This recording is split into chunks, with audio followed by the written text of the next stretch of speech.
যারা বেশিরভাগ ট্রেনে রাতে ভ্রমণ করেন তারা কিন্তু সতর্ক থাকবেন। যমুনা টিভি ক্রাইম সিন নামক একটি অনুসন্ধান প্রতিবেদন প্রচার করে ঢাকা থেকে চট্টগ্রাম রেল লাইন লয়া। গত কয়েক বছর এই লাইনের কিছু কিছু স্পটে প্রায় 150 মৃতদেহ পাওয়া গেছে। সবচেয়ে বেশি পাওয়া যায় আখাউড়া, কসবা, বেবাড়িয়া, ভৈরব, কিশোরগঞ্জ হইয়া নরসিংদী পর্যন্ত। আবার টঙ্গী জংশন এলাকায় সবচেয়ে বেশি চুরি ছিনতাইয়ের রেকর্ড রয়েছে। পুলিশ এই লাশগুলা বেশিরভাগ অজ্ঞাত পরিচয় আত্মহত্যা হিসাবে রেকর্ড করে। তারপর মর্গ হইয়া মাটি চাপা। হিন্দু মুসলিম ব্যাপার না, সব মাটি চাপা।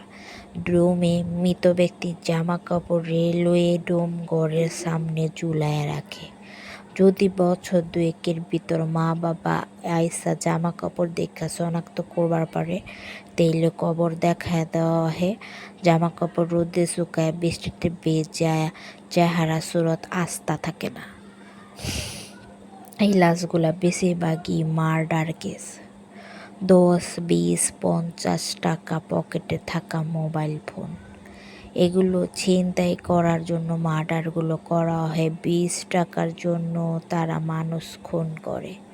ছিনতাইয়ের নিয়মটা হইতাছে কি জানে না পারা বাইরা? ট্রেনের 2 বগির মাঝখানে করিডোরের মতো থাকে, 2 পাশে দরজা, বাথরুম। রাতের ট্রেনে এসব জায়গায় সুবিধা মতো লোক পাইলে ছিনতাইকারী চক্রের 2 জন পেছন থেকে আক্রমণ করে। আক্রমণ নিয়ম হচ্ছে গামছাটারে পেঁচায় চিকন করা হয় প্রথমে, তারপর 2 মাথায় 2 জন দইরা যাকে আক্রমণ করা হইব তার গলায় পিছন থেকে এক প্যাঁচ দিয়া 2 পাশ থেকে হেঁচকা টান দেয়। 15 সেকেন্ডের ভিতরই ওই লোক মারা যায়। 15 সেকেন্ডে না মরলেও তার জীবন ওইখানেই শেষ। এরপর তার পকেট থেকে যা নেওয়ার নিয়া পাশের দরজা দিয়া ফালাইয়া দেয়। রাতে ট্রেনে সবাই ঘুমায়, তাছাড়া ট্রেনের আওয়াজ থাকে, কেউ কিছু টেরও পায় না। পুরো কাজটা করতে সময় লাগে সর্বোচ্চ 1.5 মিনিট। অপরাধীরা ধরা পড়ে, আবার জমিনে বেরোয়। আদালতের কাছে এভিডেন্স থাকে না। এভিডেন্স থাকলেও বিচার করা সম্ভব হয় না, কারণ এগুলার সাথে অনেক মানুষ জড়িত থাকে, অনেক ক্রাইম ফিকশন জড়িত থাকে। তারা কিন্তু অনেক কিছুই করবার পারে। এর লেগা কিন্তু তারা বিষয়টারে আর বেশি নজরে রাখে না পুলিশ প্রশাসনও। তাই সতর্ক থাকুন আর নিউজটারে বেশি শেয়ার করে না পারা বাইরা। সৃষ্টিকর্তা আপনারে, আমাকে এবং আমাদের সবাইকে হেফাজত করুন। আমিন। সবাই সবার লিগা দোয়া করেন।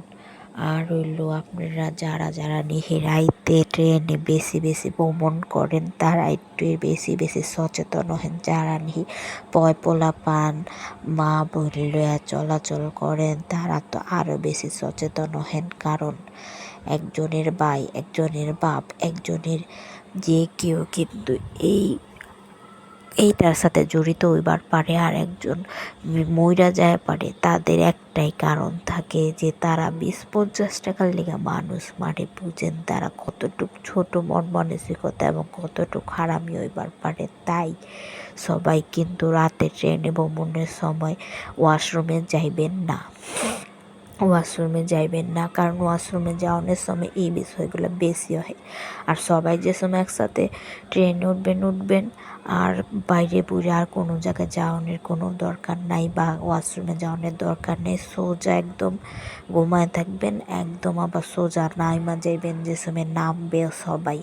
তাই সবাই যখন চলাচল করব ট্রেনে, ওই সময় আপনারা বেশি চলাচল করার চেষ্টা করেন না পারা বাইরা। কারণ হইল এই সময়ে কিন্তু যখন সবাই ঘুমায় থাকে, আর এই সময়টাই কিন্তু ছিনতাইকারীরা কাজে লাগে। এরা ছিনতাইকারী না হলো পশুর থেকে অদম, কারণ পশুর থেকে অদম না হলে 2, 4, 50 টাকার লেগে মানুষের কেমনে মারবার পারে। হ্যাঁ, তাদের থেকে সবাই সচেতন থাকেন। আপনি সচেতন থাকেন, আপনার সমাজকে সচেতন করেন। আপনার পরিবেশটারে সচেতন করেন। তাই সবাই বেশি বেশি শেয়ার করবেন আমার এই ভিডিওটা। আপারা পায়রা আপনারা কিন্তু আমার ভিডিওটা বেশি বেশি লাইক করেন, আমার চ্যানেলটা সাবস্ক্রাইব করেন, ফলো করেন কিন্তু।